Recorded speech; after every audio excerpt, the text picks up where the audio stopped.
कचरा त्यांना पण असं जरा म्हणजे सांगून हे करून सहकार्य करायचं. म्हणजे डॉक्टर असून स्वतः स्वतः हे करून ट्रीटमेंट हे बाहेर घेण्या म्हणजे हे करून त्याच्या आरोग्य खातीर असं आपण बी काळजी केली पाहिजे की कचरा हा असं ह्याच्यामध्ये ठेवून घंटागाड्यांमध्ये दिला पाहिजे. घंटागाड्यांमध्ये दिला तरी चालतं, नाही तर बांधून हा असं हे केलं तरी ते घेऊन आम्ही हे करून कचरा टाकू शकतो.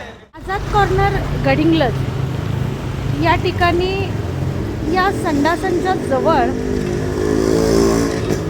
इथले नागरिक आसपासचे राहणारे येऊन कचरा टाकतात आणि तो कचरा या पद्धतीनं या कामगारांना उचलावा लागतो. या कामगारांना नगरपालिकेकडून हँडग्लोव्ज किंवा पायात घालायचे गमबूट वगैरे काही मिळालेलं नाही आहे. त्यांना मास्कसुद्धा नाही आहेत. अशा पद्धतीत हे कामगार काम करत आहेत. आपण आपलं आरोग्य जपतोय, पण यांच्या आरोग्याची काळजी कोण करणार? इथल्या सगळ्या नागरिकांची सुद्धा जबाबदारी आहे की नगरपालिका प्रशासनानं घंटागाडीची व्यवस्था केलेली आहे, तरीही तुम्ही या ठिकाणी जर येऊन रात्री कचरा टाकत असाल तर या कचऱ्याला जबाबदार तुम्ही स्वतः आहात.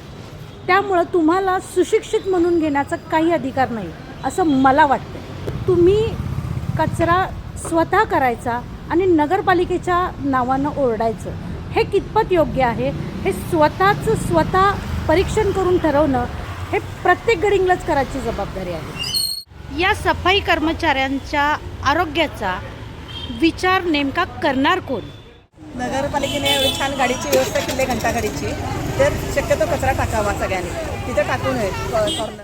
हा कचरा कुठं आभाळातून पडत नाही, तर तिथं आसपास राहणारे नागरिकच हा कचरा तयार करत असतात. याची सुद्धा जाणीव प्रत्येकानं ठेवणं गरजेचं आहे. नगरपालिकेनं दिलेल्या घंटागाडीमध्येच कचरा टाकावा असं जनगर्जना लाईव्हकडून मी प्रत्येक गडिंग्लजकरांना आवाहन करत आहे. जनगर्जना लाईव्हसाठी कॅमेरामन जय्यद सय्यदसह लता पालकर, गडिंग्लज. प्रत्येकानं हे आत्मपरीक्षण करावं, नाहीतर नगरपालिकेच्या नावानं ओरड करण्याचा अधिकार आपल्याला नाही, आपल्याला नाही, आपल्याला नाही.